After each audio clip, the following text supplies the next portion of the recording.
Okay, do you remember what was your first business? Well, I've had a lot of businesses, a lot of first businesses, but my first one was my little, I was making money out of toothpaste tubes. So Toothpaste? when I was a young boy, the toothpaste came in lead tubes. Yeah. So we'd melt them down, and I put it in plaster of Paris, and I was making quarters, dimes, and nickels. You know. I found out that was Good illegal. Start. Yeah. Bit illegal. Illegal, Yeah. and I found out what counterfeiting is, and Yeah, I learned yeah. a lot. Yeah. You know. How old were you? 9? Yeah, about 9. Yeah, yeah. Yes. Was it your childhood dream to be rich once?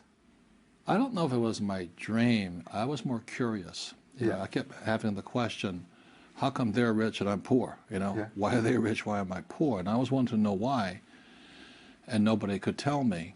And my parents, who were I'm fourth generation Japanese American to Hawaii, and the Japanese, you know, believed you had to go to school. You had to go to school, get good grades.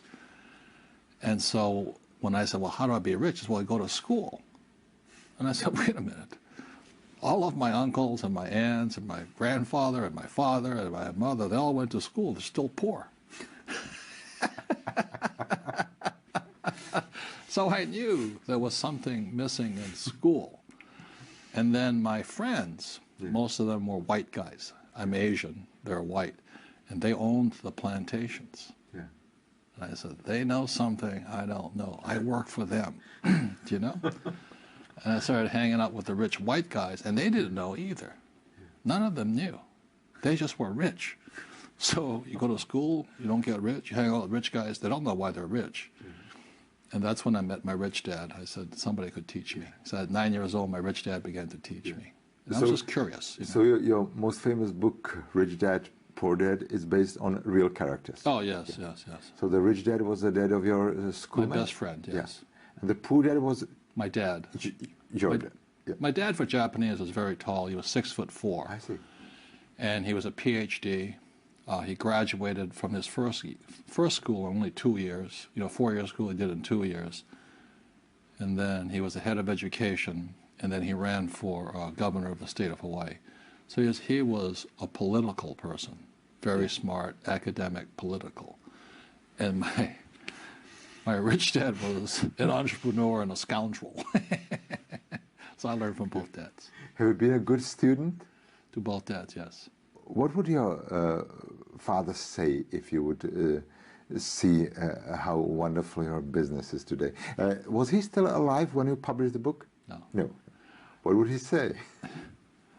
I had to wait 5 years after my father died to publish the book, because if I had published the book when he was alive, he would have died earlier. Yeah.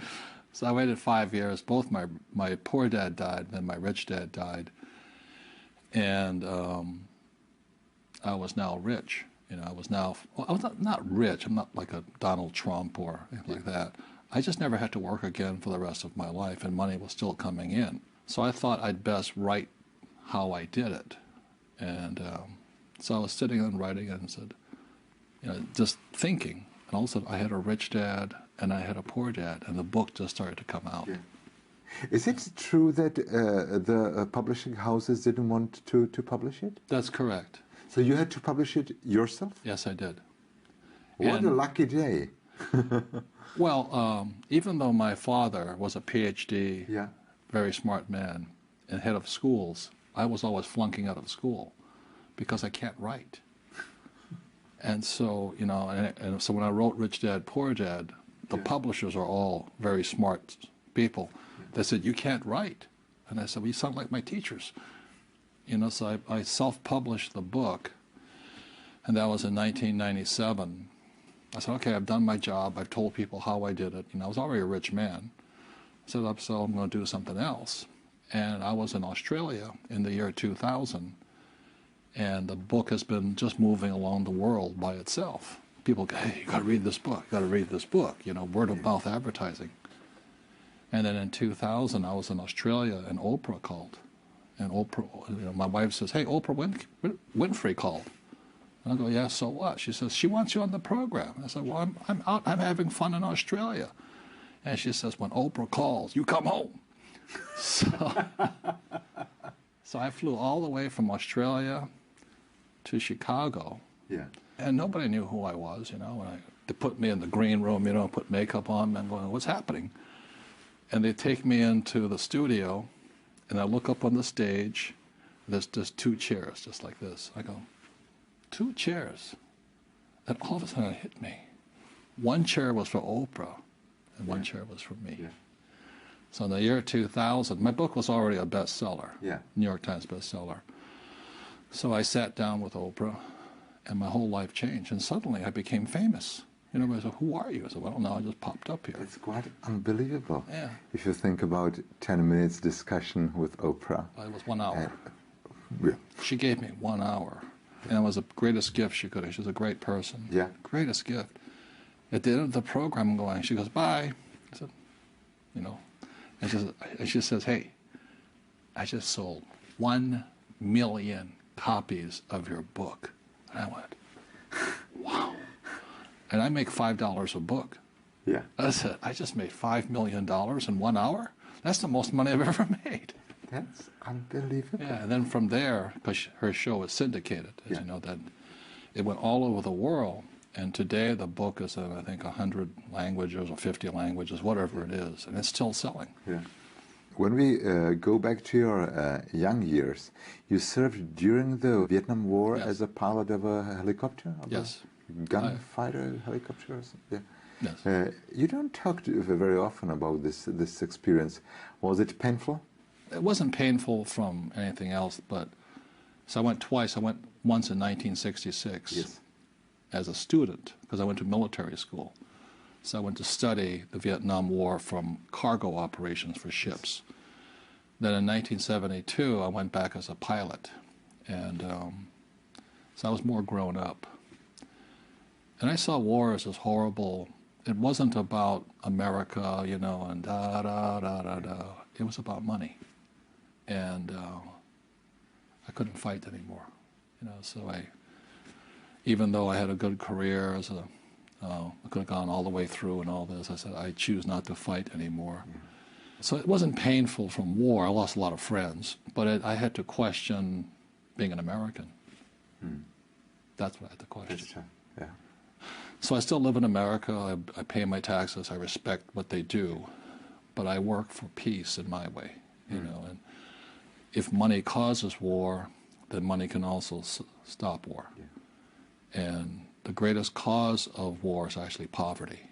And so that's why I work to teach people how to take care of themselves, because poverty is spreading throughout the world. It's spreading, you know. And when there's poverty, then there's discontent, and then there's war. And so throughout history, every time there has been poverty or a crisis, dictators arise. So back a few years ago, Napoleon came up through this area. There was also a guy named Milosevic. There was also Mao Zedong, Adolf Hitler, Joseph Stalin. You know, that's what concerns me today in this crisis. America is broke, it's bankrupt. England may go next. France may go next. China may go next. And that'll spread poverty even greater, which will cause a greater gap between the rich and everybody else. In America today, we have a middle class, but it's going down very fast. They're all becoming poor. And Obama thinks the way you end poverty is give people money. That's never worked. You know, you don't give people money. You have to teach people. And so our school systems don't teach us anything about money, so poverty keeps increasing. So the beautiful thing about the Czech Republic is you guys know what communism is like. Oh, yeah. And so We you're still moving. remember, some of us. Yes. Some of us still remember. Some of us seem to have forgotten. Yes. So you're moving from communism to capitalism, hopefully, that last election you had and all this. America, since they've never known what communism is moving from capitalism to communism. Do you think so? Oh, yes. And that's why Obama's taken over our businesses, taken over this, state-controlled. He took over General Motors, taken over the banks. You know, I mean, that's communism. Yeah.